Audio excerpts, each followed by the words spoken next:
మరలా దీన్ని పునఃప్రారంభించడం అనేది జరుగుతుంది. కనుక ప్రతి ఒక్కరు కూడా ఈ యొక్క అవకాశాన్ని వినియోగించుకోవడం అనేది చాలా ప్రాముఖ్యమైనది. ఈరోజు క్లాస్ ఏమీ జరగదు, కానీ ఓన్లీ ఇంట్రడక్షన్ వరకే మా సహోదరులు చెప్తున్నారు. రేపు వారం నుంచి ఆదికాండం నుంచి ప్రారంభిస్తాను సహోదరులు చెప్పి ఉన్నారు.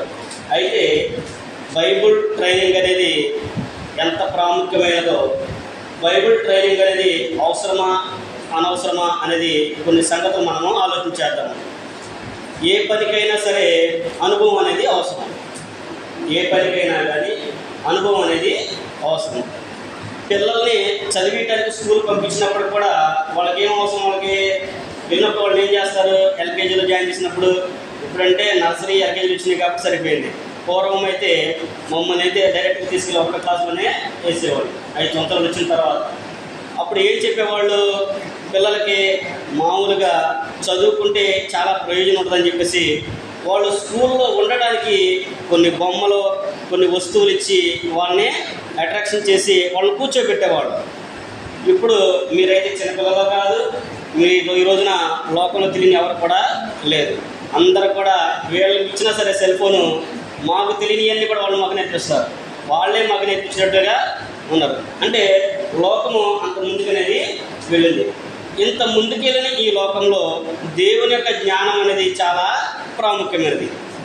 మనల్ని సృష్టించిన సృష్టికర్తనుడి దేవాది దేవుని గురించి తెలుసుకోవడం చాలా ప్రాముఖ్యం. లోకంలో దేవుళ్ళు అనబడిన వారును, దేవతలు అనబడిన వారును అనేకులు ఉన్నారు. మరి వీరందరిలో నిజమైన దేవుడు ఎవరో మనం తెలుసుకోవడం అనేది కూడా చాలా ప్రాముఖ్యం. మరి లోకంలో కూడా చాలా గ్రంథాలు ఉన్నాయి, మనం చూసుకుంటే చాలా గ్రంథాలు ఉన్నాయి. మరి ఇదే ఎందుకు ప్రాముఖ్యమైనది, ఇదే ఎందుకు విలువైనది? ఈ రోజుల్లో ప్రపంచంలో ఇప్పటికి కూడా అమ్ముడయ్యే మొట్టమొదటి గ్రంథం ఏదంటే ఇదే అని చెప్పడానికి రుజువు ఉంది. ఇదే అమ్ముడవుతుంది. దీనికంటే మొదటిసారి దేనికి కూడా లేదు. ఎంత పెద్ద పుస్తకమైనా సరే ప్రపంచవ్యాప్తంగా దీనికే మొదటి స్థానం అనేది ఉంది. ఎందుకు అంత విలువైనది అంటే మీరు ఒకసారి ఆలోచన చేయండి. ఒక పుస్తకాన్ని మనం చదివామనుకోండి, దాన్ని మొదటి నుంచి చివరి వరకు చదువుతారు. చదివిన తర్వాత దాన్ని చెప్పమంటే చక్కగా అప్పచెప్తారు, అవునా? ఒక పుస్తకాన్ని పిల్లలకి అయిపోయిన తర్వాత అప్పచెప్పమంటే చక్కగా వాళ్ళు చెప్తూనే ఉంటారు. కానీ ఈ బైబిల్ అనేది నువ్వు ప్రారంభించిన తర్వాత ఒకసారి చదివి ముగించిన తర్వాత ఇది అయిపోయింది అనుకోవడానికి లేదు. 66 పుస్తకాలు ఉన్నప్పటికీ కూడా ఈ 66 పుస్తకాలుగా ఎంతలోకి ఒక 2 రోజులు లేదా ఒక వారం చదివేసామనుకోండి అయిపోయింది అని అనుకోవడానికి లేదు. నువ్వు మరలా రెండోసారి మొదలు పెడితే మరలానే కొత్తగా ఉంటుంది. నీకు తెలియని విషయాలు కూడా అర్థం చేసుకోవడానికి అవకాశం అనేది ఉంటుంది. అందుకని బైబిల్ ట్రైనింగ్ అనేది చాలా ప్రాముఖ్యమైనది.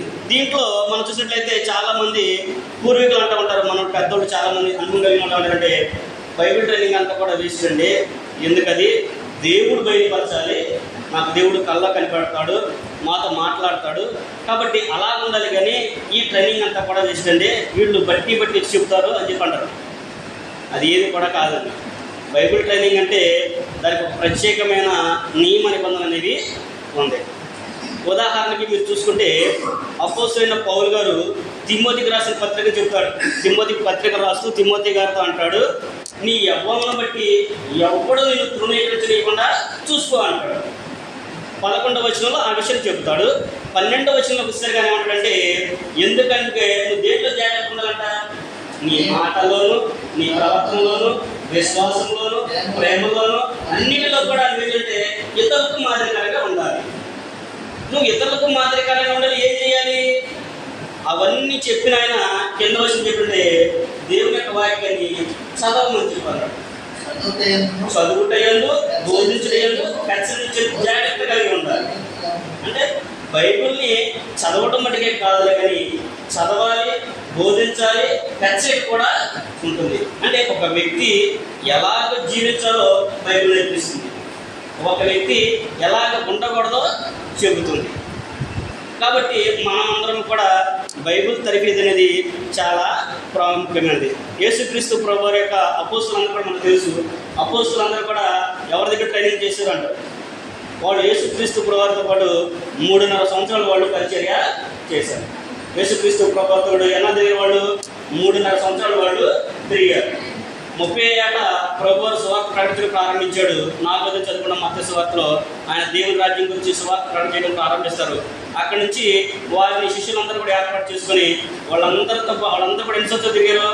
3.5 సంవత్సరాలు క్రీస్తు ప్రభువారితో పాటు తిరిగిన తర్వాత యేసుక్రీస్తు ప్రభువారు చనిపోయి తిరిగి లేచి ఆరోహణ వెళ్ళిపోయిన తర్వాత ప్రారంభించారు సువార్త. అప్పుడు ఆయన కూడా అన్నాడు, నేను వెళ్ళిపోయిన తర్వాత మీకు ఒక ఆదరణకర్త వస్తాడు, అప్పుడు మీరు ఎలాగ మాట్లాడాలో, ఏం మాట్లాడాలో, ఏం చెప్పాలో ఆయన అన్ని కూడా మీకు బయలుపరుస్తాడు.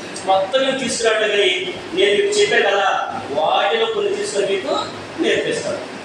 అలాగే అపోస్తులందరూ కూడా దేవుని యొక్క వాక్యాన్ని ప్రకటన చేశారు. మరి ఈరోజు కూడా మనము కూడా నేర్చుకోవడం వలన మనకి చాలా ప్రయోజనం అనేది ఉంది. దావీదు గారు కీర్తన గ్రంథంలోనే 119 కీర్తన 9వ వచనంలో అంటాడు, యవ్వనస్తులు దేని చేత తమ నడక శుద్ధి చేసుకుందరు, నీ వాక్యాన్ని బట్టే కదా అని అంటాడు. చూచుడు చేతనే కదా అని అంటాడు. అంటే వాక్యాన్ని బట్టి దాన్ని జాగ్రత్తగా చూసుకోవడాన్ని బట్టి దాన్ని మనం గ్రహించాలి. వాక్యము ఒక పుస్తకం లాగానో లేదా ఒక బుక్ లాగా ఒక పేపర్ లాగానో చదువుకుంటూ వెళ్ళిపోతే దాన్ని చదువుతున్నామంటే దానికి అర్థం చేసుకోవాలి, గ్రహించాలి. ఈ మాట ఎందుకు చెప్పాడు, ఇది ఎవరికి సంబంధించింది, ఇది ఏ కాలంలో రాయబడింది అనేది ప్రతి వ్యక్తి కూడా ఏం చేయాలంటే పరిశీలన అనేది చేయాలి. అలా పరిశీలన చేస్తేనే మనకి ప్రయోజనం. అప్పుడు మనం కూడా దాన్ని నిలుమవుతాం.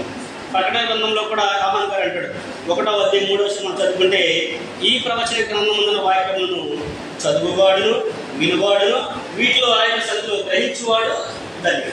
అంటే ఒక వ్యక్తి చదవాలి, వినాలి, గ్రహించాలి.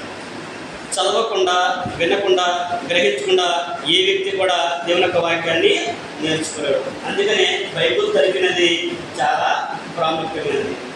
పౌలు తిమోతి చెప్పిన దాన్ని బట్టి ఆయన ఏమంటాడంటే, పౌలు గారు చెప్పక ముందే తిమోతి గారు నేర్చుకున్నాడు. ఆయన యొక్క విశ్వాసాన్ని పౌలు గారు తిమోతి దగ్గర చూశాడు. ఎక్కడ చూశాడు ఆయన?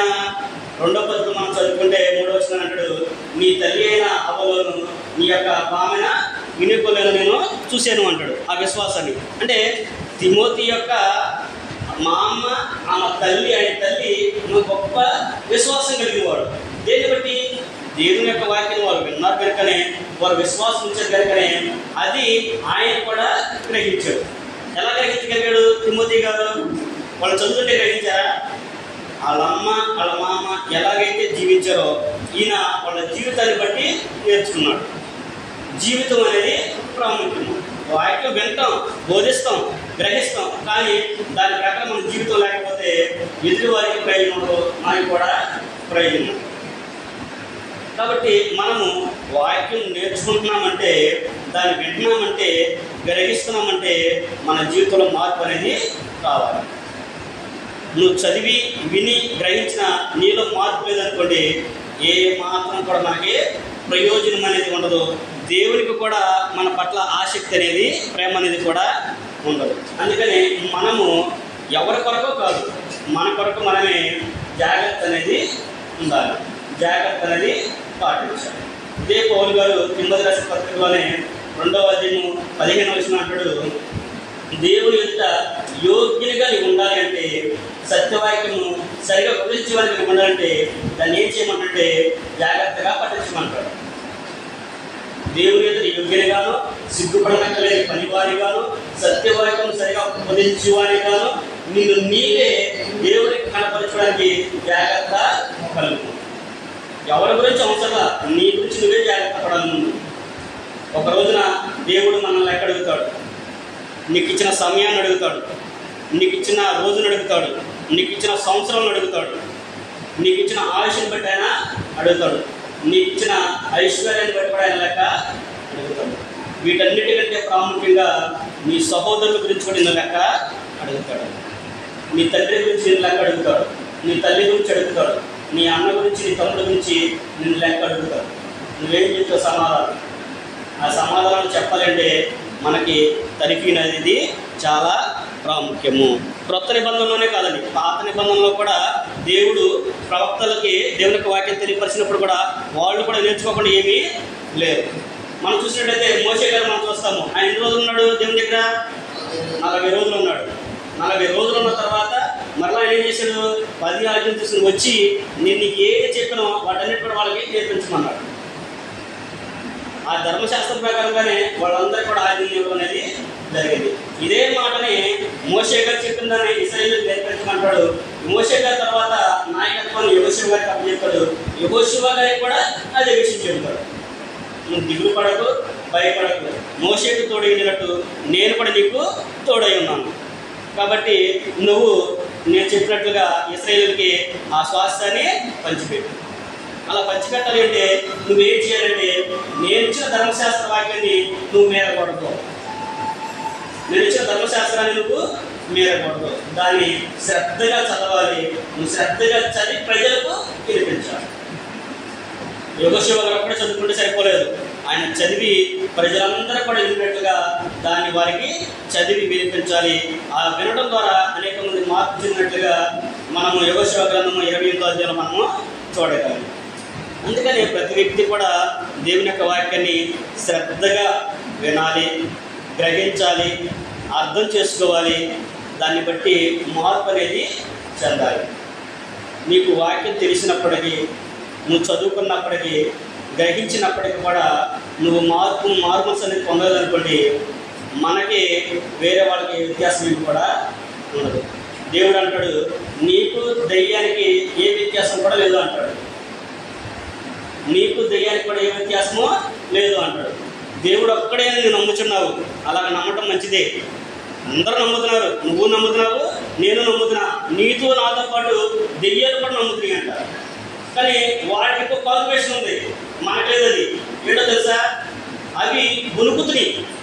దయ్యాలు ఏం చేస్తాయంటే నమ్మి వణుకుతున్నాయి. యాకోబు పత్రిక 2వ అధ్యాయం 22వ వచనం మనం చదువుకుంటే అక్కడ యాకోబు అదే చెప్తాడు. ఆయన దేవుడు అప్పుడే నువ్వు నమ్ముచున్నావు, మంచిదే, అలా నమ్మటం మంచిదే. నీతో పాటు దెయ్యాలు కూడా నమ్మి వణుకుచున్నాయి. వ్యర్థుడా, క్రియలు లేని విశ్వాసము మృతమని తెలుసుకొనుచున్నావా అంటే వాక్యం విన్నప్పుడు, వాక్యం గ్రహించినప్పుడు, నువ్వు తెలుసుకున్నప్పుడు మార్పు పొందకపోతే నీ హృదయంలో ఆ వాక్యము ఫలించలేదు. అందుకని ఏమంటే వ్యర్థుడా అనే విషయాన్ని చెప్పాడు.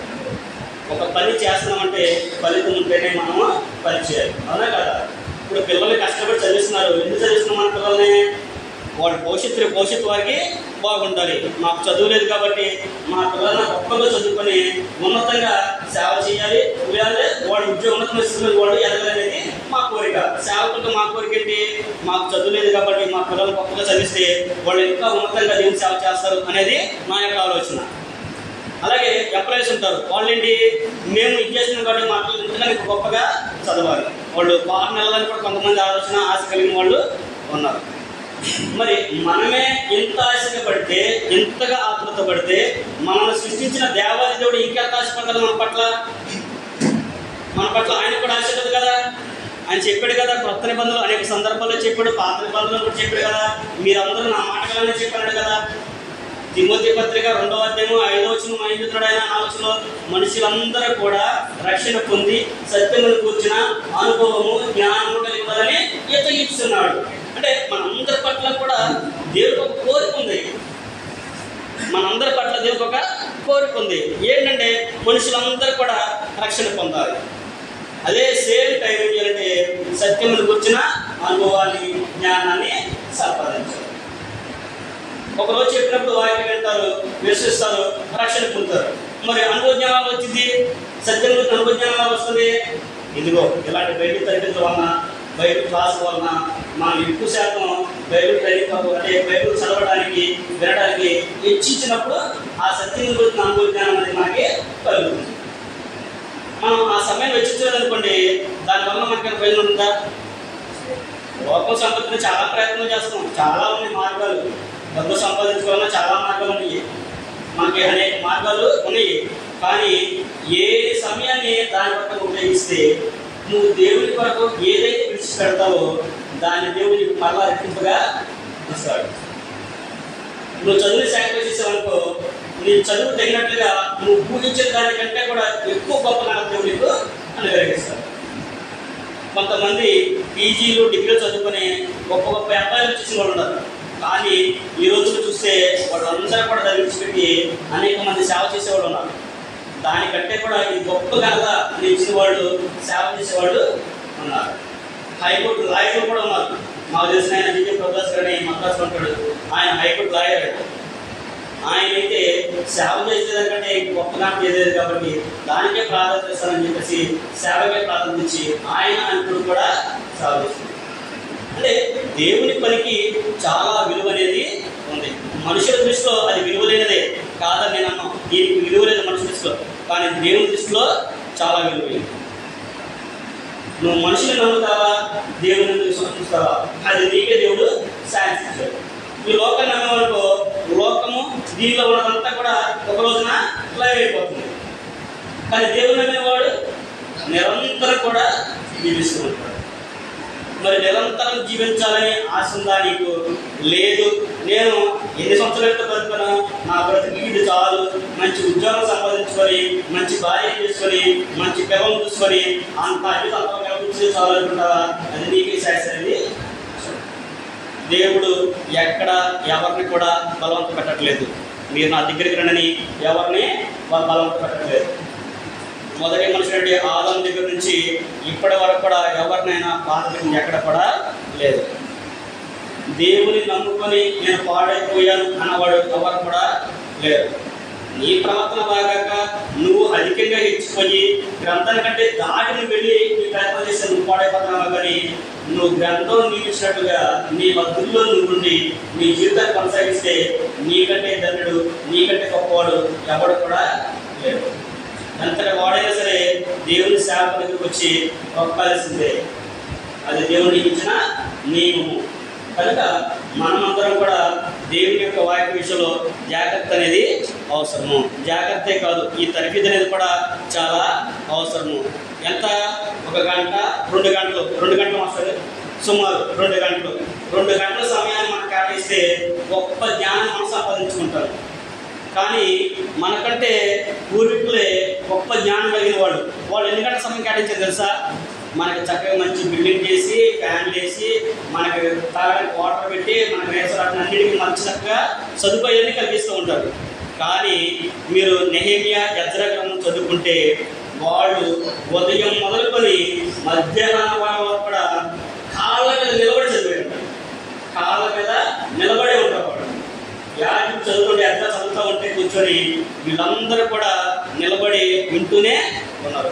స్త్రీ పురుషులు వినగలిగిన కొలిది ఈయన శక్తి కొలది కూడా వారికి వాక్యాన్ని చదివించినట్టు మనము చూడగలం. అంటే అంత గొప్పగా వాళ్ళు జీవించారు. కాబట్టి ఈ రోజున వాళ్ళు లేకపోయినప్పటికీ వాళ్ళ గురించి మనము మాట్లాడుకున్నాం.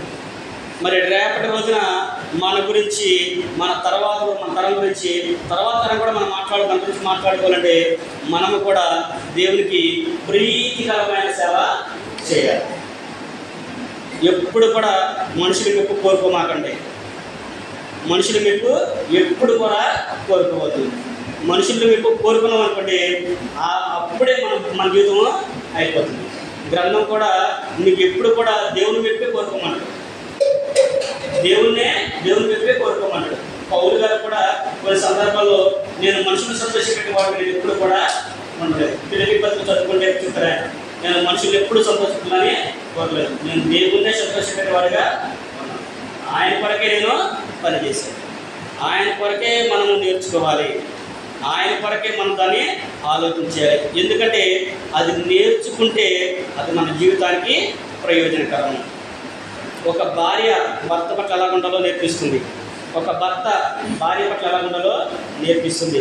ఒక అన్న తమ్ముడు పట్ల ఎలా నడుచుకోవాలో నేర్పిస్తుంది. ఒక తమ్ముడు అన్న పట్ల ఎలా నడుచుకోవాలో నేర్పిస్తుంది. ఒక మామ అల్లుడు పట్ల ఎలా ఉండాలో నేర్పిస్తుంది. ఒక అల్లుడు మామల పట్ల ఎలా ఉండాలో నేర్పిస్తుంది.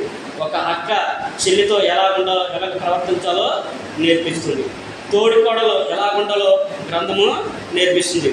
ఇది ఊరే చెప్పట్లేదండి, ఇవన్నీ వాస్తవాలు ఉన్నాయి, గ్రంథంలో ఉన్నాయి. ఇవన్నీ కూడా మనం నేర్చుకుంటే అది మనకు చాలా ప్రయోజనకరము. ఉదాహరణకి మామాళ్ళు గురించి చూస్తే మోషే ఇంట్లో ఉన్నారు. వాళ్ళు అతిథిగా ఉంటారు. వాళ్ళ మామాళ్ళు మామ అన్యుడు అయినప్పటికీ కూడా ఆయన ఒక ఆలోచన చెప్పినప్పుడు మోషే గారు విని నిజమే ఇది ప్రయోజనకరమే కదా అని చెప్పేసి దేవుని యొక్క కార్యక్రమం దాన్ని పంచుకున్నాడు. అయ్యా మోషే, నువ్వు ప్రయాసపడుతున్నావు, నేను విన్నాను, నీ దేవుడు గొప్పవాడు, కానీ నువ్వు ఒక్కడవే రోజంతా కూర్చొని తీర్పు తీరుస్తూ ఉంటే, ప్రజలందరూ కూడా నీ కోసం ఎదురు చూస్తూ ఉంటే నువ్వు అలసిపోతున్నావు, ప్రజలు కూడా అలసిపోతారు. కాబట్టి ఎలా కాదు, నేను ఒక ఆలోచన చెప్తాను, నువ్వు ఆలోచించి నీ దేవుని చెప్పినట్టే దాన్ని జరిగించుకో అన్నాడు. 1000 మందికి ఒకరి గాను, 10 మందికి ఒకరి గాను, 50 మందికి ఒకరి గాను నువ్వు నియమించడంతో కఠినమైన వ్యాధ్యమును బట్టి నీ దగ్గరికి తీసుకొస్తారు. నువ్వు దాన్ని చేర్చొచ్చు అని చెప్పినప్పుడు అప్పుడు నువ్వు తేలిగ్గా ఉంటావు, వాళ్ళు కూడా తేలిగ్గా ఉంటారు. కొంతమందితో నువ్వు పని పంచుకున్నట్లు కూడా ఉంటుంది, దేవుని పని చేయించినట్లు కూడా ఉంటుంది. అది ప్రయోజనకరమని చెప్పినప్పుడు మోషే గారు కూడా చక్కగా ఆయన మామాట విని దాన్ని ఆలోచన చేసేట్టు మనము చూడాలి. అందుకనే మనకు గ్రంథం చాలా ప్రాముఖ్యమైనది. ఇవన్నీ ఓన్లీ ఆదివారము ఒక గంట జరిగే ఆరు మనం నేర్చుకోలేము. ఆదివారం జరిగే ఒక గంట ఆరు మనము నేర్చుకోలేము. లేదు, మాకు ఈ రోజున సోషల్ మీడియా ఉంది కాబట్టి ఫోన్లో వింటాము, యూట్యూబ్లో చూస్తాము, అప్పుడు మాకు తెలిసిన చాలా మంది ఉన్నారు, టీవీ ఆన్ చేసే చాలు ప్రసంగాలు వస్తున్నాయి అనుకుంటే అవి కూడా మనకు ప్రయోజనము కాదు. చక్కగా మహోన్నతిని విద్యను నేర్చుకోవాలి అనే ఆలోచన కలిగి ఉంటే దేవుని సన్నిధికి వచ్చి క్రమం తప్పకుండా నువ్వు మాటలు నేర్చుకుంటే అది నీకు ప్రయోజనకరము, ఆశీర్వాదకరంగా ఉంటుంది. అలాగా మనం నేర్చుకోవడానికి ప్రతి ఒక్కరు కూడా ప్రయత్నించాలి. ఆ ప్రయత్నంలోనే భాగమే ఈ సహోదరులు ఈ కార్యక్రమాన్ని ఏర్పాటు చేయడం అనేది జరిగింది. కనుక ఇంత గొప్ప అవకాశాన్ని దేవుడు మీ స్థానిక సంఘానికి ఇచ్చాడు. కనుక మీరు మానకుండా వస్తమే కాకుండా మీతో పాటు మీ చుట్టుపక్కల వాళ్ళని కూడా తీసుకురావాలి. మీకు తెలిసిన వారిని కూడా తీసుకొచ్చి నేర్చుకుంటే మనకు ప్రయోజనము. ఆదివారం 2 గంటలు ఎంతలోకి ఊరినే అయిపోద్ది. అదే ఆదివారం ఇంట్లో అర్థంగా ఆలోచన చేస్తారుగా, పబ్జీలు ఆడతారు, ఇంకా ఏ గేమ్లు ఆడతారు, కూర్చుంటే వాళ్ళకి తిరిగి టైం తెలియదు. వాళ్ళకి లేడీస్ ఉన్నారనుకోండి, సీరియల్ దగ్గర కూర్చుంటే వాళ్ళకి టైము తెలియదు. ఆ టైం అంతా వదిలేసే బదులు ఆదివారం 2 గంటలు వచ్చి నువ్వు దేవునికి వాక్యం నేర్చుకున్నావు అనుకోండి, మనకి మన కుటుంబాలకు కూడా ప్రయోజనకరంగా దేవునికరంగా ఉంటుంది. ఎప్పుడైతే మనం యెహోవా యందు భయభక్తులు జీవిస్తామో అప్పుడు దేవుడు ఆకాశం కూడా పట్టదంత విస్తారమైన దేవుడు మనకి ప్రకటిస్తాడు. నువ్వు అడుగువాడానికి కంటేనో ఊహించేవాడంటేనో అత్యధికంగా చేసి కలిగిన దేవుడు ఆయన. నీకేం కావాలో వాస్తవానికి నీకు తెలియదు, కానీ ఆయన నీకు ఇస్తాడు. నువ్వు ఎప్పుడు ఏది కావాలో అనుకుంటావో అది మనకు తెలియదు. వాస్తవానికి మనకి రోజు ఇది కావాలని అనుకుంటాం, కానీ అది అనవసరమైనప్పుడు కూడా దాన్ని ప్రయాసపడి మనం సంపాదించడానికి ప్రయత్నం చేస్తాం. కానీ నీకు అది అవసరం అంటే నువ్వు అడగక ముందే దేవుడు నీకు దాన్ని అనుగ్రహిస్తాడు. అనేక మంది భక్తులు ఉన్నారు మనకి. అందుకనే ఎల్లప్పుడూ కూడా దేవుణ్ణి స్తుతించడము మానకూడదు. దేవుని యొక్క వాక్యాన్ని ఎంత నేర్చుకుంటే అంత గొప్పగా ఉంటుంది. జ్ఞానాన్ని అభ్యసింప చేయమంటాడు. సామెత గ్రంథంలో అయితే అచ్చంగా అవే చెప్తారు ఆయన. సామెత గ్రంథం చదువుకుంటే అన్నీ చెప్తారు ఆయన. జ్ఞానం ఎంత ప్రాముఖ్యమైనదో జ్ఞానాన్ని, వాక్యాన్ని జ్ఞానంతో పోల్చాడు. ఆ వాక్యాన్ని హృదయం ఉన్నందుకో నువ్వు ఎదుటివారు ఎలా మాట్లాడాలో నీకు అర్థమవుతుంది. నీకు జ్ఞానం ఉందనుకో మూర్ఖుడితో మాట్లాడటం మానేని చెప్పేసి తెలియపరుస్తుంది. నువ్వు మౌనంగా ఉండగానే మూర్ఖుడితో పాటు ఉంటే నువ్వు కూడా జ్ఞానంతో సమానంగా పోలుస్తాడు. అందుకనే సామెత కూడా అనేక సందర్భంలో చెప్పాడు, నువ్వు కనుక నా వాక్యాన్ని నువ్వు నేర్చుకుంటే, నా ఎల్లు కనుక నువ్వు భయభక్తి కలిగి ఉంటే నీకు ఐశ్వర్యము, ఘనతను, సమస్తానైనా ఇస్తాను. నా ఎల్లు భయభక్తి గల వారికి వారి ఎముకలకు సత్తువును కలుగజేస్తాను, ఆరోగ్యాన్ని ఇస్తాను అని చెప్పేసి ఇవన్నీ కూడా దేవుని వాక్యంలో చాలా సందర్భాల్లో వాడి. ఇవన్నీ నేర్చుకోవాలి అంటే మనము శ్రద్ధగా దేవుని యొక్క వాక్యాన్ని నేర్చుకోవాలి, తరబీదులో నేర్చుకోవాలి. ఇవన్నీ ఏదో ఉదాహరణగా నేను వచ్చాను కాబట్టి, సహోదరు నాకు అవకాశం ఇచ్చాడు కాబట్టి ఊరినే క్యాజువల్గా చెప్పకుండా ఆలోచనతోనే చెప్పాను. ఇవన్నీ కూడా మనము చక్కగా నేర్చుకొని అనుకుంటే శుభ్రంగా ఏ వచనంలో ఏం చెప్పాడో, ఆయన ఏ సందర్భాన్ని పెట్టి చెప్పాడో, ఎందుకు చెప్పాడో కూడా తెలుస్తుంది. ఈరోజు మనం దాన్ని పాటించవచ్చా లేదా అనేది కూడా నేర్పిస్తాం. ఇప్పుడు చక్కగా తరబీదులో మనము కూర్చున్నాం. ఏదో మీరు రావాలి కాబట్టి మీరు వస్తే మీరు దీవించబడతారు, ఆశ్రయించబడతారు, మీకు ఆనందం కలుగుతుంది, లేదంటే మీరు గొప్పవారు అవుతారని ఆలోచనతో చెప్పామనుకోండి, అది మీకు ప్రయోజనం లేదు. ఏదో మీరు వచ్చి వెళ్ళిపోతే మాకు ప్రయోజనం అనేది.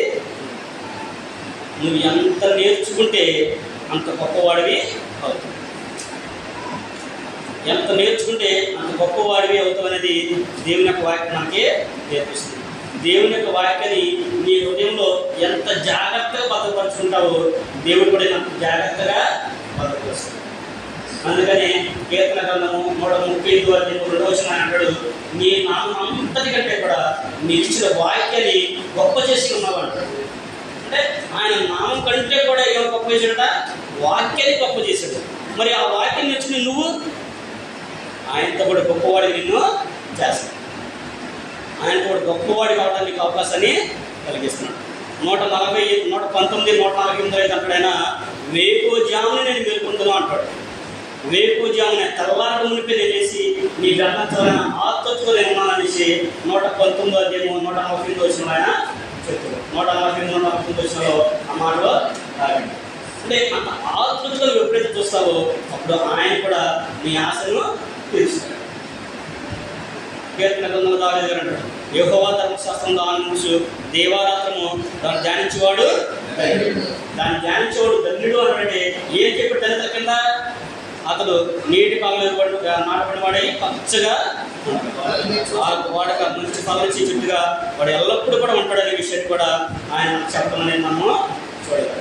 ఎప్పుడైతే నువ్వు ఆలోచన కలిగి దేవుడి మీద నీ మనసు పెడతావో అప్పుడు దేవుడు కూడా నీ మీద తన మనసుని నిలుపుతాడు. దేవుడు మనసు లేక మన మీద నిలిపాడు అనుకోండి, మనకంటే గొప్పవాడు ఎవరు కూడా ఉండరు. వన్ సైడ్ దేవుడు మన వద్దు అని చేస్తున్నాడు అనుకోండి, నువ్వు ఎంత ప్రయాసపడినా కానీ ఎంత కష్టపడినా కానీ దేవుడైనా చేర్చుకుంటాడు. కొంతమంది భక్తుల విషయంలో వాళ్ళు దేవుడికి ప్రార్థన చేస్తుంటే, నువ్వెందుకు నాకు ప్రార్థన చేస్తున్నావు, నేను నీ ప్రార్థన విన్ను, నువ్వు వెలుగు అంటాడు. యెహోషువ గారే ఆకబని వ్యక్తి విషయంలో ప్రార్థన చేస్తే, నువ్వు ఎందుకు నాకు ప్రార్థన చేస్తున్నావు, నేను ఎన్నో వెలుగు అంటాడు. ఎందుకంటే అతడు ఇశ్రాయేలు విషయంలో అపరాధం అన్నాడు, పాపం చేశాడు కాబట్టి నేను అతన్ని చేర్చుకోను, నువ్వు వెళ్ళిపో అంటాడు. నువ్వు పాపం చేతున్నప్పుడు నువ్వు వెళ్ళిపోయి ఆ పాపాన్ని అంటే ఆహాబుని నువ్వందరూ కూడా చంపేసేయమంటాడు. అంటే దేవుని యొక్క వాక్యాన్ని విని నేర్చుకొని ఆయన భయభక్తులు ఉన్నామనుకోండి, ఆయన పట్టదాలను ఇస్తారని దేవుడు ఇస్తాడు. ఆయన వాక్యాన్ని విని కూడా దాన్ని నిర్లక్ష్యం చేసి నువ్వు దాన్ని పక్కన పెట్టావనుకో, నీ మాట కూడా దేవుడు దేవుని యొక్క వాక్యం ఉన్న వారికంట ఆయన దీవులు విస్తారం చూపిస్తారన్నాడు. విద్యాభ్యాసకాండము 21 చదువుకుంటారు. నా ఆజ్ఞని మనసు ఉంచుకున్నట్లయితే ఈ దీవెలన్నీ కూడా నీకు ప్రాప్తిస్తాయి. నువ్వు ఇంట్లో దీవించబడతావు, బయట దీవించబడతావు, పొలంలో దీవించబడతావు, నువ్వు పనిచేసే కాడ దీవించబడతావు, నువ్వు దిక్కే ఎద్దులు కూడా దీవించబడతావు, నీ పశువుల మంతా దీవించబడతావు. నువ్వు ఎప్పుడు కూడా అప్పిచ్చేవాడిగా ఉంటావు కానీ అప్పు చేసేవాడిగా ఉండవు. నిన్ను తనగానే ఉంచుతా కానీ కోపగా ఎప్పటికి కూడా చేయదు. నా మాట అనుసరించే వారికి దీవులని ఇస్తానన్నాడు. కింద 16 వచ్చిన కడిచాడు, నా మాటలు వినని వాడికి మొత్తం సేమ్ వ్యవస్థితులైన పంట వేస్తారంట కానీ వాడి పంట వాడికి కాదు. 10 బస్తాలు వేస్తే బక్క వస్తాయి. అలాగా ఆయన అంత గురించి దేవునికి వాక్యంటే ఓన్లీ దీవెనలు ఆశీర్వాదాలు మీరులే కాదు, దాంట్లో అనేకమైనవి కూడా ఉన్నవి. దేవుని మాట వినకపోతే శిక్ష కూడా ఉంది, బాధలు కూడా ఉన్నది. ఒకడు క్రైస్తవుడైనందుకు బాధ అనుభవించిన ఎడల దాన్ని బట్టే ఆనందించాలంట, ఆ పేరుని బట్టే అతిశయించాలి అంటాడు. క్రైస్తవులైతే బాధలే, కష్టాలే, శ్రమలే, కానీ వాటిలో ఉన్న ఆనందం కోట్లు గుమ్మరించిన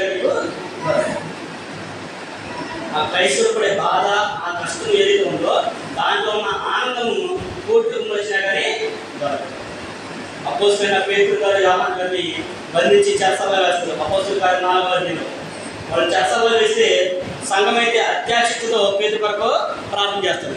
ఆల్రెడీ యోహాను గారిని తాగొట్టేస్తారు, యోహాను గారిని చంపేస్తారు. పేతురు గారు ఉన్నాడు, ఆయన రేతులు కడితే పొద్దున ఆయన్ని శిక్షేస్తారు. అప్పుడు సంఘం అంతా ప్రార్థిస్తున్నప్పుడు దేవుడు ఆయన యొక్క బోధన పంపించి పేతురు గారు విడిపించుకునే మనము చూడగలం. అంటే వాళ్ళు అంత అద్భుతంగా దేవుని కొరకు పనిచేశారు కాబట్టి ఈ రోజున మనం అందరం కూడా దేవుని యొక్క వాక్యాన్ని శ్రద్ధగా చదువుతాం, ఆలోచన చేస్తాం. ఇవి మన హృదయంలో ఉంటే మనకెంతో ప్రయోజనం. కనుక ప్రతి ఒక్కరు కూడా శ్రద్ధ కలిగి ప్రతి ఆదివారం కూడా సహోదరులు టైం చేసి చెప్పడం వాటిని మేరకుండా చక్కగా వచ్చి మహోన్నత విద్యను నేర్చుకొని మీరు ధన్యులు కావాలనేది మా యొక్క కోరిక. మేము ఈ అవకాశాల కొరకు ఎన్నో సంవత్సరాలు తిరిగాము, ఎన్నో ఊర్లు కూడా మేము వెళ్ళాము, ఎంతోమంది బ్రతిమలాడే కూడా. కానీ దేవుడు మీరు వెతక ముందే మీ పట్ల దీన్ని సిద్ధం చేశారు. మీరు చాలా ధన్యులు. కాబట్టి ఆలోచన చేయండి, నేర్చుకోండి.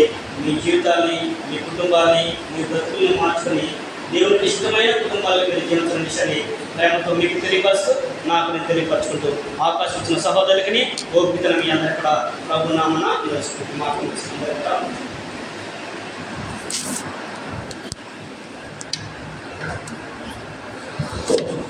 సమయం ఎక్కువైందా? సమయానికి ఎక్కువైనా